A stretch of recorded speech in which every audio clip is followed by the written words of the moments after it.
નમસ્તે વિદ્યાર્થી મિત્રો.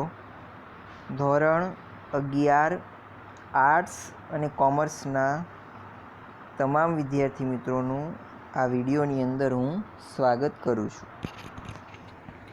છેલ્લા વિડીયોની અંદર આપણે માંગમાં વધારો ઘટાડો, માંગમાં વિસ્તરણ અને સંકુચન, ત્યારબાદ જે માંગનો નિયમ એ આપણે અનુસૂચિ અને આકૃતિ દ્વારા જોયેલો, માંગના નિયમના અપવાદોની ચર્ચા કરેલી, ત્યારબાદ આવક અસર અને અવેજી અસરની પણ ચર્ચા કરેલી, અને તેની પહેલાંના વિડીયોમાં આપણે માંગને અસર કરતા પરિબળોની ચર્ચા કરેલી.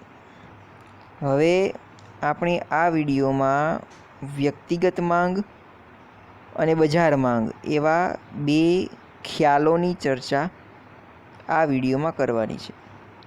તો જુઓ, માંગની વ્યાખ્યા પણ આપણે બહુ સ્પષ્ટતાથી સમજી છે. એટલે કે કોઈ ચોક્કસ સમયે ચોક્કસ કિંમતે વસ્તુ કે સેવા ખરીદવાની ગ્રાહકોની ઈચ્છા, શક્તિ અને તત્પરતા હોય તો આપણે તેને માંગ કહીએ છીએ. માંગને અનેક પ્રકારના પરિબળો અસર કરે છે, બરાબર. જેમ કે વસ્તુની કિંમત, અવેજી વસ્તુની કિંમત, સંબંધિત વસ્તુ એટલે કે પૂરક વસ્તુ અને અવેજી વસ્તુ આ બંનેની કિંમત અસર કરતી હતી. ત્યારબાદ ભવિષ્યની કિંમત અંગેની અટકળો, ગ્રાહકોની આવક, ગ્રાહકોની અભિરુચિ, પસંદગીમાં ફેરફાર થાય, બરાબર. વસ્તીનું કદ છે, આવા ઘણા બધા પરિબળો એ અફેક્ટ કરતા હતા ડિમાન્ડને. તો હવે પછીનો આપણો ખ્યાલ છે, ખૂબ જ નાનકડો એવો પ્રશ્ન આપેલો છે કે વ્યક્તિગત માંગ અને બજાર માંગ એટલે કે individual demand and market demand. તો પહેલાં પ્રથમ તો વ્યક્તિગત માંગ એટલે કે વ્યક્તિની માંગ, બરાબર છે. એમાં વ્યક્તિ શબ્દ આવેલો છે એટલે કે વ્યક્તિની માંગ. નેક્સ્ટ આપેલું છે બજાર માંગ એટલે કે માર્કેટ ડિમાન્ડ. તો બજાર એટલે શું? તો બજાર એટલે કે ગ્રાહકોનો સમૂહ. તમે કોઈ બિઝનેસ કરતા હો અને તમારા જુદા જુદા પ્રકારના ગ્રાહકો રહેલા છે. આ ગ્રાહકોનો સમૂહ એ તમારા બિઝનેસ માટે, તમારા ધંધા માટે બજાર છે, બરાબર. બજાર એ ગ્રાહકોનું જૂથ છે. તો હવે બજારની માંગ શું એટલે કે જુદા જુદા ગ્રાહકોની માંગ શું, તેની આપણે અહીંયા ચર્ચા કરવાની છે. તો વ્યક્તિગત માંગ એટલે કે કોઈ એક વ્યક્તિની માંગ, અને બજાર માંગ એટલે કે વ્યક્તિઓના સમૂહની માંગ. એટલું જ યાદ રાખશો એટલે આ તમને સમજાઈ જશે. પેલું વાક્ય આપેલું કે ચોક્કસ સમય દરમિયાન કોઈ એક વ્યક્તિ એટલે કે ગ્રાહક તેના દ્વારા બજારમાં જુદી જુદી કિંમતે થતી વસ્તુની માંગને વ્યક્તિગત માંગ કહે છે, બરાબર. કોઈ એક ચોક્કસ સમય દરમિયાન કોઈ વ્યક્તિ છે બજારમાં જુદી જુદી કિંમતે વસ્તુની માંગ કરે છે, તેને વ્યક્તિગત માંગ કહે છે. દાખલા તરીકે લોકડાઉનનો સમય ચાલે છે, તો આ સમયગાળા દરમિયાન ગ્રાહકોએ અનાજની કઈ કઈ કિંમતે માંગ કરે છે, કેટલી કિંમતે તે અનાજ ખરીદવાની ઈચ્છા, શક્તિને તત્પરતા દર્શાવે છે, તેને આપણે અહીંયા માંગ કહીશું. પરંતુ એ વ્યક્તિગત માંગ છે.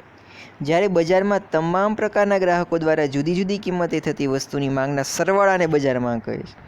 હવે આ રીતે કોઈ એક ગ્રાહકે લોકડાઉનના સમયની અંદર અનાજની કોઈ ચોક્કસ કિંમતે માંગ કરી, તો આવા બજારમાં જેટલા ગ્રાહકો રહેલા છે એ તમામની આ પ્રકારની માંગનો સરવાળો કરવામાં આવે તો તેને આપણે બજાર માંગ કહીએ છીએ. એટલે કે વ્યક્તિગત માંગ એટલે કોઈ એક ગ્રાહકની માંગ, અને બજાર માંગ એટલે કે સમગ્ર બજારમાં રહેલા તમામ ગ્રાહકોની માંગ. હવે તમારે આ બંને પ્રકારની માંગને એક ઉદાહરણ દ્વારા સમજવાનું છે. તો જુઓ, અહીંયા તમને એક કોષ્ટક આપેલું છે. કોષ્ટકમાં પહેલું કોલમ આપેલું છે કે વસ્તુની કિંમત એ રૂપિયામાં આપેલી છે. એ વ્યક્તિની માંગ, બી વ્યક્તિની માંગ, સી વ્યક્તિની માંગ અને બજાર માંગ. તો હમણાં મેં પહેલાં કીધું એમ કે કોઈ એક વ્યક્તિની માંગને વ્યક્તિગત માંગ કહીએ છીએ, જ્યારે સમગ્ર બજારની માંગ એટલે કે બધા જ ગ્રાહકોના સમૂહની માંગને આપણે બજાર માંગ કહીએ છીએ. તો અહીંયા વ્યક્તિગત માંગ એ A વ્યક્તિની માંગ, B વ્યક્તિની માંગ અને C વ્યક્તિની માંગ એ વ્યક્તિગત માંગ થશે. જ્યારે બજાર માંગ એ A વ્યક્તિની માંગ, B વ્યક્તિની માંગ અને C વ્યક્તિની માંગના સરવાળા બરાબર થશે. તો જુઓ, આપણે માંગનો નિયમ જાણીએ છીએ કે જેમ વસ્તુની કિંમતમાં વધારો ઘટાડો થાય તે માંગમાં ઘટાડો વધારો થાય છે. એટલે કે વસ્તુની કિંમત વધે ઘટે તો માંગ ઘટે વધે, બરાબર. એટલે કે વસ્તુની કિંમત ઘટે તો માંગ વધે અને કિંમત વધે તો માંગ ઘટે છે. તો અહીંયા વસ્તુના કિંમતના કાલ્પનિક આંકડાઓ લેવામાં આવેલા છે. એટલે કે 2 રૂપિયા વસ્તુની કિંમતમાં ઘટાડો થાય છે. ₹10 તેમાંથી 8, 6, 4 અને 2 એટલે કે વસ્તુની કિંમતમાં ઘટાડો થાય છે. તો એ વ્યક્તિની માંગમાં જુઓ વધારો થાય છે. 1, 2, 3, 4 અને 5, બરાબર. કિંમત ઘટે તે માંગ વધે છે. જેમ જેમ કિંમત ઘટતી જાય છે તેમ એ વ્યક્તિ એ માંગમાં વધારો કરતો જાય છે. બી વ્યક્તિ પણ આ જ પ્રકારે જેમ જેમ કિંમત ઘટતી જાય છે તેમ તેમ માંગમાં વધારો કરતો જાય છે. સી વ્યક્તિ પણ આ જ રીતે કરે છે. હવે બજાર માંગ આપણે જોવાની છે. તો ત્રણેય વ્યક્તિઓની વ્યક્તિગત માંગોના સરવાળાને બજાર માંગ કહે છે. તો અહીંયા તમારે સૌપ્રથમ તો 10 રૂપિયાની કિંમતે બજાર માંગ કેટલી છે? તો ત્રણેય વ્યક્તિઓની માંગનો સરવાળો કરવાનો. એટલે કે 1 + 2 + 3 એટલે કે ટોટલ થશે 6. ત્યારબાદ વસ્તુની કિંમતમાં ઘટાડો થાય છે. વસ્તુની કિંમત 10 રૂપિયામાંથી ઘટીને 8 રૂપિયા થાય છે. ત્યારે વ્યક્તિગત માંગ એ 2 રૂપિયા, 3 રૂપિયા અને 4 રૂપિયા છે. અને ટોટલ બજાર માંગ એ તમારી 9 રૂપિયા થશે, બરાબર. એટલે કે ₹8ની કિંમતે બજાર માંગ એ 9 એકમોની જોવા મળે છે. તો આ રીતે તમારે સમગ્ર કોષ્ટક બનાવવાનું છે. એ વ્યક્તિ, બી વ્યક્તિ અને સી વ્યક્તિની માંગના સરવાળાને આપણે બજાર માંગ તરીકે ઓળખીએ છીએ. હવે ત્યારબાદ આપણે અનુસૂચિ, જે કોષ્ટક બનાવેલું છે તેને અનુસૂચિ કહીએ છીએ. અનુસૂચિ દ્વારા દર્શાવેલું છે.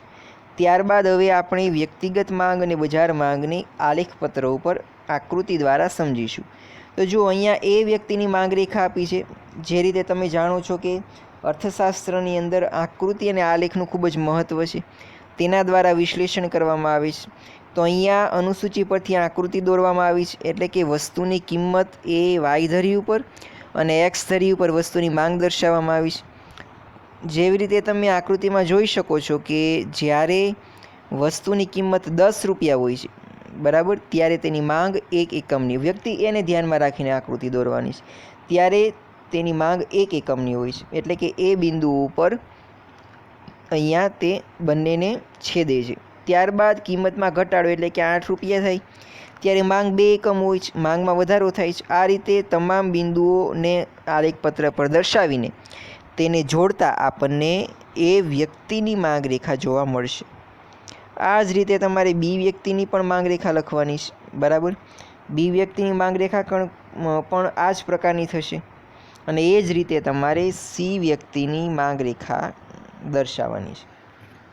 અને છેલ્લે અંતમાં બજાર માંગ રેખા એટલે કે બજાર માંગમાં જે તમને એકમો આપેલા હતા અને પહેલાં કોલમમાં આપણે કિંમતો લીધી હતી તે પ્રમાણે તમારે કુલ માંગ એ આ રીતે દર્શાવવાની છે, બરાબર. હવે આ થશે તમારી રેખા મળે છે તમને એ બજાર માંગ રેખા થશે. તો આ રીતે વ્યક્તિગત માંગ રેખા અને બજાર માંગ રેખા જોવા મળે છે.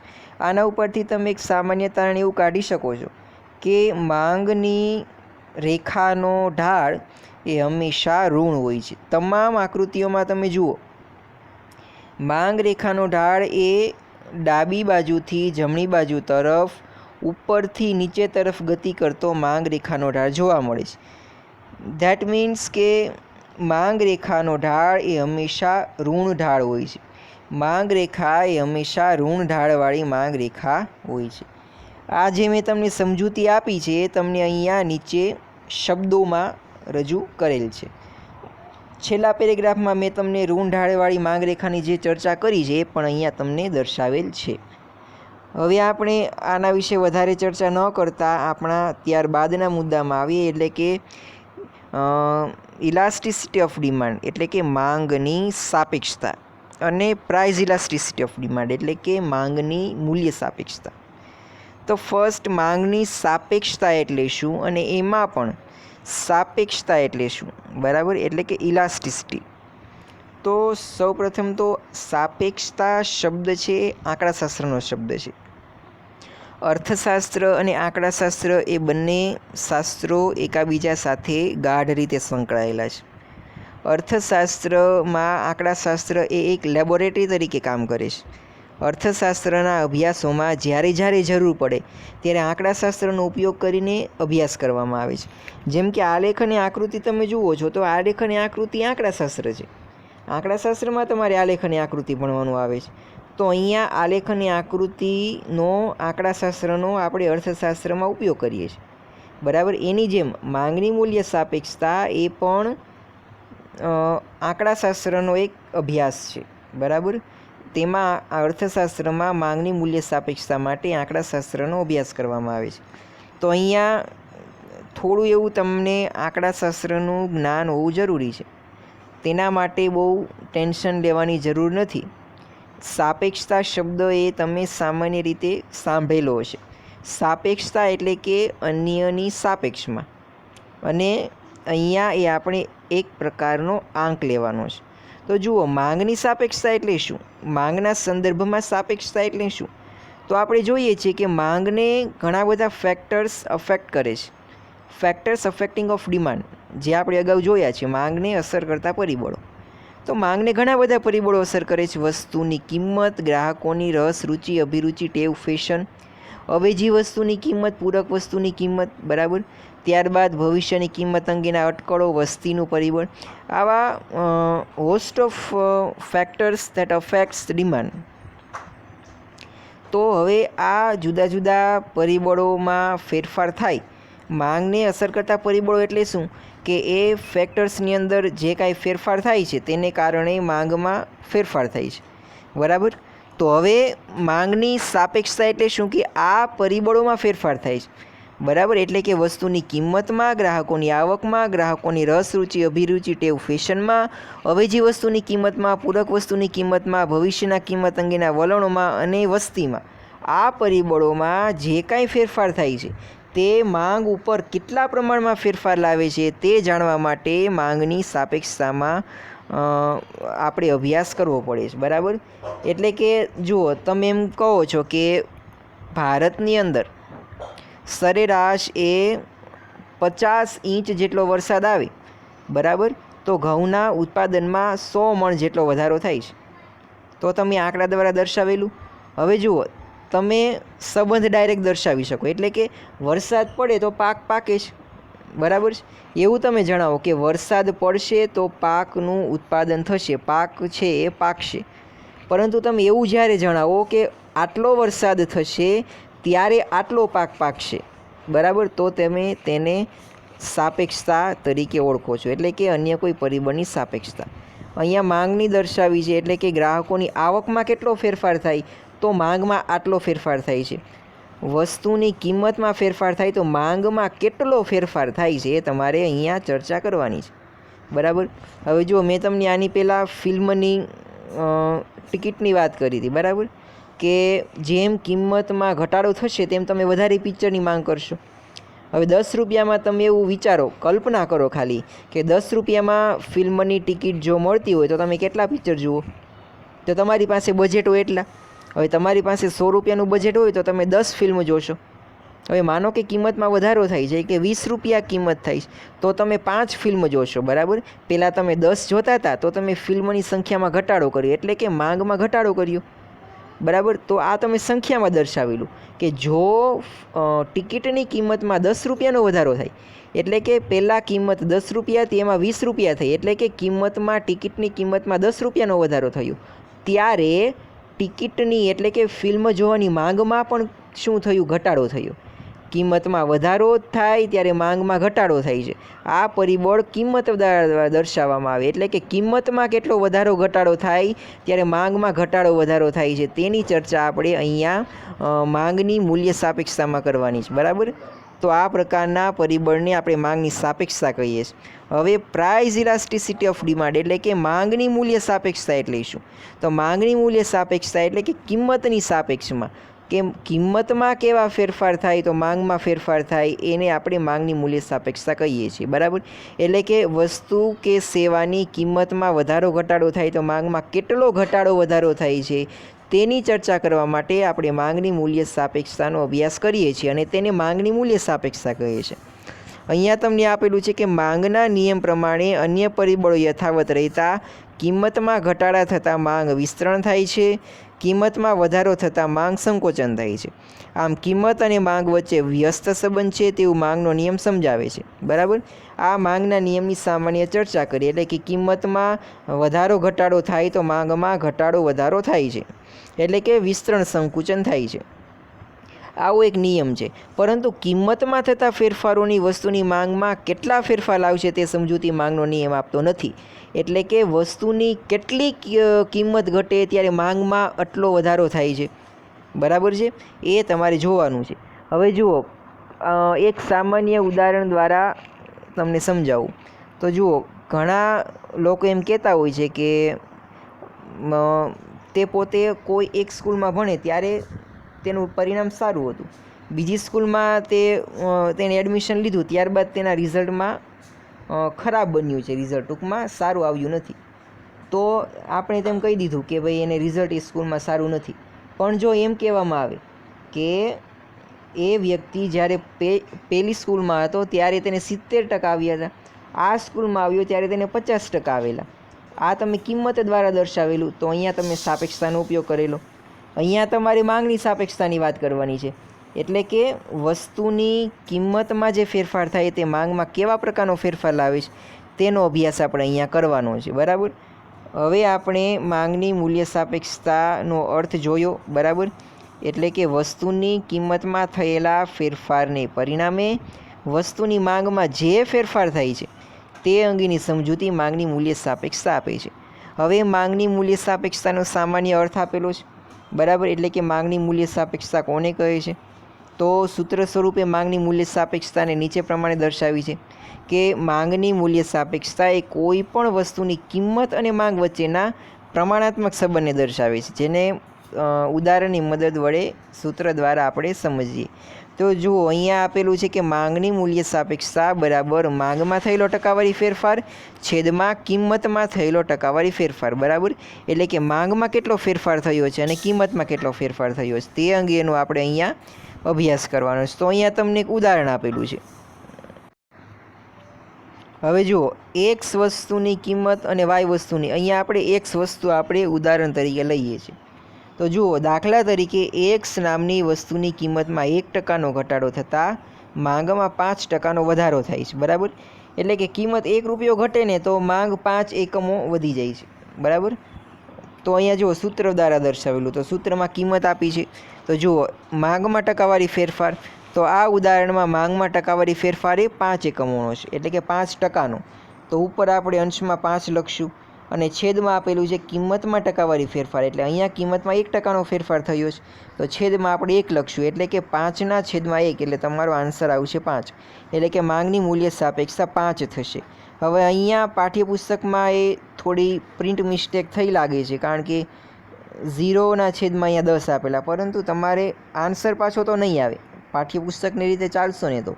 એટલે તમારે 5/1 કરવાનું છે, બરાબર. કારણ કે સૂત્રમાં જુઓ તમે, માંગમાં થયેલો ટકાવારી ફેરફાર અને છેદમાં કિંમતમાં થયેલો ટકાવારી ફેરફાર. તો અહીંયા માંગમાં 5%નો ફેરફાર થયો છે અને કિંમતમાં 1%નો, એટલે સ્વાભાવિક છે કે 5/1 આવશે. હવે ત્યારબાદ અહીંયા જુઓ, તમને 5 તમારી માંગની મૂલ્ય સાપેક્ષતા આવી છે, બરાબર. તમારી માંગની મૂલ્ય સાપેક્ષતા એ 5 થશે. હવે અહીંયા એક નોંધ આપી છે કે માંગની મૂલ્ય સાપેક્ષતા એ શુદ્ધ આંક છે, આંકમાં જ વ્યક્ત થાય, તેને કિલોગ્રામ, રૂપિયા, ટકાવારી, મીટર, લીટર વગેરેમાં દર્શાવવામાં આવતું નથી, એટલે કે એકમથી મુક્ત છે. ત્યારબાદ માંગની મૂલ્ય સાપેક્ષતાની વ્યાખ્યા એ પ્રોફેસર માર્શલ દ્વારા રજૂ કરવામાં આવી છે. એ આપવામાં આવી છે કે વસ્તુની માંગની મૂલ્ય સાપેક્ષતા વધારે કે ઓછી તેનો આધારે કિંમતમાં ઘટાડાના પરિણામે માંગમાં થતો વધારો મોટો છે કે નાનો છે, અને કિંમતમાં વધારાને પરિણામે માંગમાં થતો ઘટાડો મોટો છે કે નાનો છે તેના ઉપર રહે છે, બરાબર. એટલે કે માંગની મૂલ્ય સાપેક્ષતા એટલે કે વસ્તુની કિંમતમાં ઘટાડો થાય છે તેના કરતાં માંગમાં જે વધારો થાય છે એ નાનો છે કે મોટો છે, બરાબર, એ અંગેનો અભ્યાસ કરે છે. અને તેનાથી ઉલટું, કિંમતમાં વધારાને પરિણામે માંગમાં જે ઘટાડો થાય છે એ મોટો છે કે નાનો છે તેના ઉપર રહેલી છે, બરાબર. એટલે આ વ્યાખ્યા તમારે માર્શલની એ યાદ રાખવાની છે, બરાબર. અહીંયા એવું જણાવે છે કે માંગમાં ટકાવારી ફેરફાર અને કિંમતમાં ટકાવારી ફેરફાર થાય છે, બરાબર. તેમાં કંઈ તફાવત છે, એટલે કે કિંમતમાં વધારે ટકાવારી ફેરફાર થતો હોય છે, જ્યારે માંગમાં તેના કરતાં મોટો અથવા તો ઓછો ફેરફાર થતો હોય છે, બરાબર. જેમ કે કોરોનાના કેસની વાત કરીએ ને, એ પ્રકારનું છે કે આજે 50 કેસ વધ્યા, બરાબર, હવે કાલે 60 વધશે, પછી 70 વધશે, એટલે કે વધારામાં વધારો થાય છે, બરાબર. સરખું સાંભળજો, વધારામાં વધારો થાય છે. હવે જુઓ, આજે અમદાવાદમાં કોરોનાના 25 કેસ આવેલા, તો કાલે 24 જ આવશે, તેના પછીના દિવસે 21 આવશે. તો જે વધારો થાય છે ને એમાં ઘટાડો થયો છે. તો એ રીતે તમને અહીંયા વ્યાખ્યા આપેલી છે, બરાબર. ત્યારબાદ માંગની મૂલ્ય સાપેક્ષતાના જુદા જુદા પ્રકારો આપેલા છે. તો માંગની મૂલ્ય સાપેક્ષતાના પ્રકારોએ માંગની મૂલ્ય સાપેક્ષતા કયા પ્રકારની છે તેના આધારે આપવામાં આવેલા છે, બરાબર. એટલે કે માંગની મૂલ્ય સાપેક્ષતાનો આંક શું આવે છે? 1 આવે છે, 0 આવે છે, 1 કરતાં નાનો, 1 કરતાં મોટો. તે પ્રકારે આપણને અહીંયા માંગની મૂલ્ય સાપેક્ષતાના પ્રકારો આપેલા છે. તો અહીંયા પહેલું આપેલું છે કે જ્યારે માંગની મૂલ્ય સાપેક્ષતા છે, બરાબર, એ અનંત આપેલી હોય, બરાબર. માંગની મૂલ્ય સાપેક્ષતા અનંત હોય, એટલે કે ઇન્ફિનિટ કોઈ અંક મળે તો તેને સંપૂર્ણ મૂલ્ય સાપેક્ષ માંગ કહે છે. ત્યારબાદ માંગની મૂલ્ય સાપેક્ષતાનો આંક છે 1 આવે ત્યારે તેને એકમ મૂલ્ય સાપેક્ષ માંગ કહે છે. જ્યારે માંગની મૂલ્ય સાપેક્ષતાનો આંક એ 0 આવે ત્યારે તેને સંપૂર્ણ મૂલ્ય અનપેક્ષ માંગ કહીએ છીએ. જ્યારે માંગની મૂલ્ય સાપેક્ષતાનો આંક એ >1 એટલે કે 1 કરતાં મોટો આવે ત્યારે તેને મૂલ્ય સાપેક્ષ માંગ કહે છે. અને જ્યારે માંગની મૂલ્ય સાપેક્ષતાનો આંક એ <1 આવે એટલે કે 1 કરતાં ઓછો આવે તો તેને સંપૂર્ણ અથવા તો મૂલ્ય અનપેક્ષ માંગ કહે છે, બરાબર. તો આ રીતે માંગના જુદા જુદા પ્રકારના 5 પ્રકારના તમને પ્રકારો આપવામાં આવેલા છે, બરાબર. તો અહીંયા તમારે આંક શું આવે છે તે અનુસાર માંગની મૂલ્ય સાપેક્ષતાના પ્રકારોની ચર્ચા કરવાની છે. તો જુઓ, અહીંયા તમારા માટે તમને પહેલાં તો કિંમત આપેલી છે કે આ પ્રકારની માંગની મૂલ્ય સાપેક્ષતાની કિંમત આ આવે છે. ત્યારબાદ તમને તેની આકૃતિ આપેલી છે, બરાબર. તમામ પ્રકારોમાં તમારે આકૃતિ કરવાની છે, તેનો ઢાળ કયા પ્રકારનો હોય છે તે કરવાનું છે, બરાબર. તો જુઓ, પહેલું જ તમને આપેલું છે કે સંપૂર્ણ મૂલ્ય સાપેક્ષ માંગ, એટલે કે માંગની મૂલ્ય સાપેક્ષતા એ અનંત હોય, ઇન્ફિનિટ, બરાબર. ત્યારે તેને સંપૂર્ણ મૂલ્ય સાપેક્ષ માંગ છે તેમ કહેવામાં આવે છે. જ્યારે વસ્તુની કિંમતમાં અત્યંત નજીવો ફેરફાર થાય અને તેની માંગમાં અમર્યાદિત ફેરફાર લાવે ત્યારે વસ્તુની માંગમાં અમાપ કે અનંત ફેરફાર થાય છે, જેને સંપૂર્ણ મૂલ્ય સાપેક્ષ માંગ કહે છે, બરાબર. એટલે કે માંગ જે છે, બરાબર, તો કિંમતમાં ફેરફાર થાય તો માંગમાં ફેરફાર થાય છે.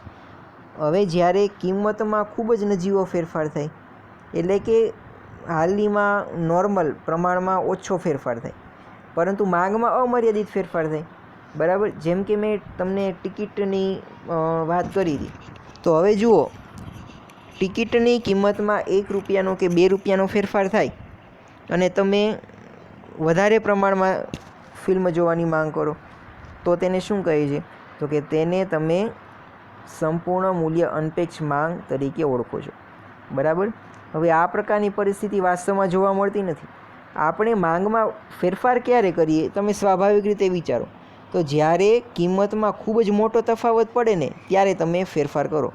હવે જો માનો કે તમારે રેફ્રિજરેટર ખરીદવું છે, તો હવે રેફ્રિજરેટરની કિંમતમાં 50 રૂપિયાનો કે 100 રૂપિયાનો ફેરફાર થાય તો તમે રેફ્રિજરેટરની માંગ વધારશો નહીં, બરાબર. જો 1000 રૂપિયા કે 2000 રૂપિયાનો કિંમતનો ઘટાડો થાય ને તો તમે રેફ્રિજરેટર ખરીદો, એવું બને, બરાબર. એટલે નોર્મલ જે સામાન્ય ફેરફાર થાય છે કિંમતમાં તેને કારણે માંગમાં એટલો બધો ફેરફાર થતો નથી. પરંતુ અહીંયા અપવાદ છે કે અહીંયા જુઓ, કિંમતમાં થોડો પણ ફેરફાર થાય ને તો માંગમાં અનંત ફેરફાર થઈ જાય છે, બરાબર. તો આ પ્રકારની માંગ ભાગ્યે જ જોવા મળે છે, બરાબર. પરંતુ સિદ્ધાંત પ્રમાણે કરવું પડે છે, બરાબર. તો આ પ્રકારની માંગને સંપૂર્ણ મૂલ્ય સાપેક્ષ માંગ કહે છે. એટલે કે કિંમતમાં નજીવો ફેરફાર થાય અને તેની તુલનામાં માંગમાં ખૂબ જ મોટો ફેરફાર થાય તો તેને સંપૂર્ણ મૂલ્ય સાપેક્ષ માંગ કહીએ છીએ. હવે જુઓ, આવું ક્યારે બને? તો કે જ્યારે પૂર્ણ હરીફાઈ હોય, એટલે કે એક કરતાં વધારે ગ્રાહકો આ પ્રકારે વેચનારા હોય. દાખલા તરીકે બાજુમાં 5 દુકાનો આવેલી છે, બરાબર. તમે કલ્પના કરો કે બાજુમાં 5 દુકાનો આવેલી છે અને 5ય દુકાનોમાં ચોખા તમે ખરીદવા જાઓ છો. 5ય દુકાનોમાં ચોખા મળે છે અને ચોખાના ભાવ અલગ અલગ છે અને 1 કે 2 રૂપિયાનો તફાવત છે. ખૂબ જ નજીવો, સાવ નજીવો તફાવત છે. તો તમે શું કરશો? તો પણ તમે સ્વાભાવિક રીતે જ્યાં સૌથી ઓછી કિંમત હશે ને ત્યાં જશો, બરાબર. હવે માનો કે કોઈ એક દુકાનમાં 21 રૂપિયાના કિલો ચોખા મળતા હોય, પરંતુ તેની બાજુમાં જ આવેલી દુકાન છે એ 22 રૂપિયામાં વેચતી હોય, બરાબર. તો તમે શું કરશો? તો કે 21 રૂપિયાના ચોખા ખરીદશો, પણ તેની બાજુમાં આવેલી દુકાન પાછી 19 રૂપિયામાં ચોખા વેચે છે, તો તમે ત્યાં જતા રહીશો, બરાબર. 2 રૂપિયાનો પણ તમે ત્યાં હિસાબ કરશો, એટલે કે ત્યાં પૂર્ણ હરીફાઈ છે, બરાબર. હવે જુઓ, હવે 15 રૂપિયાના ભાવના પણ ચોખા મળે, પરંતુ તે દુકાન રાજકોટમાં આવેલી છે, તો ત્યાં તમે ખરીદવા માટે નથી જવાના, બરાબર. પરંતુ જે કહેવાનો મતલબ એટલો જ છે કે પૂર્ણ હરીફાઈની સ્થિતિ હોય, બરાબર, એટલે કે અનેક ગણા વેચનારાઓ બાજુમાં હોય, ત્યારે શું કરે છે? તો કે સંપૂર્ણ મૂલ્ય સાપેક્ષ માંગ રેખા જોવા મળે છે, બરાબર. સંપૂર્ણ મૂલ્ય સાપેક્ષ માંગ જોવા મળે છે. હવે જુઓ, જે આ 5 દુકાનોમાંથી કોઈ પણ દુકાનદાર એ ચોખાની કિંમતમાં થોડો પણ વધારો ઘટાડો કરશે ને, તો તેની માંગ એટલે તેના બધા ગ્રાહકો છે ને બાજુની દુકાનમાં જતા રહેશે, બરાબર. આવું બને, પણ આવું ક્યારે ન બને? તો કે આજુબાજુમાં દુકાનો ન આવેલી હોય ત્યારે, એટલે કે પૂર્ણ હરીફાઈ ન હોય ત્યારે. એટલે કે કહેવાનો મતલબ એટલો છે કે જ્યારે કિંમતમાં થોડો ફેરફાર કરો અને માંગમાં ખૂબ જ વધારે ફેરફાર થાય, આ પ્રકારની પરિસ્થિતિ ક્યારે ઉદ્ભવે? કે જ્યારે પૂર્ણ હરીફાઈ હોય, એટલે કે અનેક ગણા તેની વસ્તુના વેચનારાઓ હોય, બરાબર છે. તો આ રીતે સંપૂર્ણ મૂલ્ય સાપેક્ષ માંગ છે. હવે તેની અહીંયા આકૃતિ દર્શાવેલી છે, બરાબર. સંપૂર્ણ મૂલ્ય સાપેક્ષ માંગ રેખાનો સંપૂર્ણ મૂલ્ય સાપેક્ષ માંગનો આંક હંમેશા અનંત આવે છે. અહીંયા તેની મૂલ્ય સાપેક્ષ માંગ રેખા દર્શાવી, તો કે સંપૂર્ણ મૂલ્ય સાપેક્ષ માંગ રેખા કેવી હોય છે? તો કે એક ધરી આપેલી છે તમને, તેને સમાંતર આપેલી, જુઓ, બરાબર. આ પ્રકારની માંગનું વાસ્તવમાં કોઈ અસ્તિત્વ જોવા મળતું નથી, પરંતુ અર્થશાસ્ત્રના સિદ્ધાંતોમાં પૂર્ણ હરીફાઈની સમજૂતીમાં આ ખ્યાલ આપવામાં આવેલો છે, બરાબર. અહીંયા તમે આકૃતિમાં દર્શાવેલ છે, બરાબર, જે રેખા જે તમને એક ધરીને સમાંતર આપેલી છે.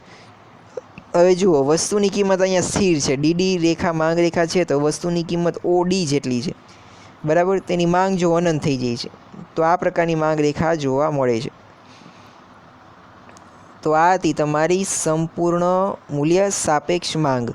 અહીંયા તમારે કઈ વસ્તુઓ યાદ રાખવાની છે? તો પહેલાં તો તેનો અર્થ, એટલે કે કિંમતમાં નજીવો ફેરફાર થાય તો માંગમાં અમર્યાદિત ફેરફાર થાય છે.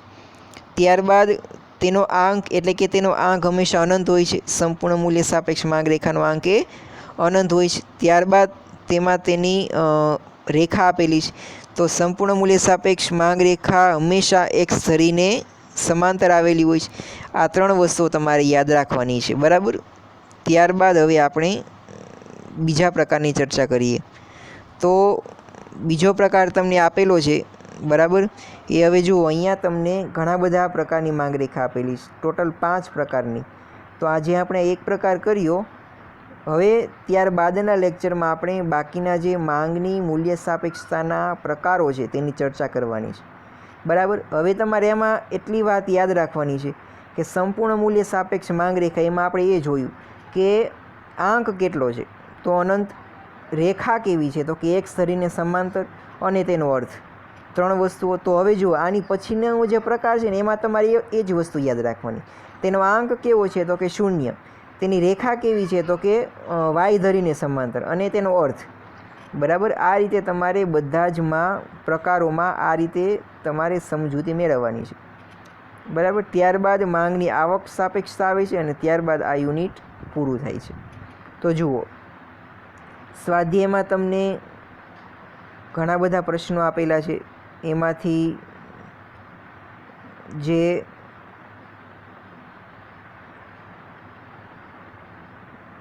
જુઓ, આજે આપણે આ વ્યક્તિગત માંગ અને બજાર માંગનું કરેલું. તો જુઓ, અહીંયા તમને 1 માર્ક્સનો પ્રશ્ન આપેલો છે કે વ્યક્તિગત માંગ એટલે શું અને બજાર માંગ એટલે શું, બરાબર. વ્યક્તિગત માંગ એટલે કોઈ એક વ્યક્તિ દ્વારા કોઈ પણ એક સમયે ચીજવસ્તુ કે સેવાઓની જુદી જુદી કિંમતે જે માંગ કરવામાં આવે છે તેને વ્યક્તિગત માંગ કહે છે. અને આ રીતે જુદી જુદી ચીજવસ્તુઓના જુદા જુદા પ્રકારના ગ્રાહકો દ્વારા જે માંગ કરવામાં આવે છે તેના કુલ સરવાળાને બજાર માંગ કહે છે. આ રીતે તમારે તેની વ્યાખ્યા લખવાની છે. છઠ્ઠું આપેલું છે કે માંગની મૂલ્ય સાપેક્ષતા એટલે શું? તો ત્યાં તમારે કિંમતમાં થતા ફેરફારને પરિણામે માંગમાં કેટલા પ્રમાણમાં ફેરફાર થાય છે તેને આપણે તેના ગુણોત્તરને આપણે માંગની મૂલ્ય સાપેક્ષતા કહીએ છીએ. બરાબર. માંગની મૂલ્ય સાપેક્ષતા માપવાની રીતોના નામ આપો. તો તમારે 5 રીતો છે એ 5 રીતોના નામ લખવાના છે જે આપણે હમણાં ચર્ચા કરી. ત્યારબાદ પહેલો પ્રશ્ન આપેલો છે કે વ્યક્તિગત માંગ અને બજાર માંગની સમજૂતી આકૃતિ સહ આપો. તો તમારે સૌપ્રથમ તો બંનેના અર્થ લખવાના છે. ત્યારબાદ અનુસૂચિ લખવાની છે એટલે કે એમાં આપણે વસ્તુની કિંમતનું પહેલું કોલમ, ત્યારબાદ વ્યક્તિગત માંગના 3 કોલમ અને છેલ્લું કોલમ એ બજાર માંગનું. ત્યારબાદ ત્રણેયની આકૃતિઓની ચર્ચા કરી હતી. બરાબર. અને છેલ્લે તેનું આપણે વિશ્લેષણ કર્યું હતું. એ તમારે અહીંયા સમજાવવાનું છે. બરાબર. ત્યાર પછીનો જે છેલ્લો પ્રશ્ન છે એ આપણે અડધો કર્યો છે, અડધો કરવાનો બાકી છે. તો આપણે આજે અહીંયા આ વિડીયોને અહીંયા સુધી રાખીએ છીએ, અટકાવીએ છીએ. હવે આપણે હોમવર્કમાં તમારે વ્યક્તિગત માંગ કોને કહેવાય, બજાર માંગ કોને કહેવાય તેની વ્યાખ્યા લખવાની છે. આકૃતિ પણ દોરવાની છે. આકૃતિ દ્વારા સમજૂતી પણ તમારે લખવાની છે. એટલે કે મોટો જે નીચે પ્રશ્ન આપેલો છે કે વ્યક્તિગત માંગ અને બજાર માંગ આકૃતિ સમજાવો, એ તમારે કરવાનું છે. માંગની મૂલ્ય સાપેક્ષતા કોને કહેવાય તેનો અર્થ કરવાનો છે. પહેલાં તો માંગની સાપેક્ષતા કોને કહેવાય તેનો અર્થ, પછી માંગની મૂલ્ય સાપેક્ષતા કોને કહેવાય તેનો અર્થ, અને જે આપણે એક પ્રકાર કર્યો એ પ્રકાર પણ તમારે વાંચવાનો છે. આટલી વસ્તુઓ માત્ર ને માત્ર વાંચવાની નથી, પરંતુ સાથે સાથે પાકી પણ કરવાની છે, યાદ પણ રાખવાની છે. બરાબર. અને જે રીતે આપણે પહેલાં ચર્ચા કરેલી કે અલગ ચોપડામાં તમારે આ બધી વિગતો લખવાની છે.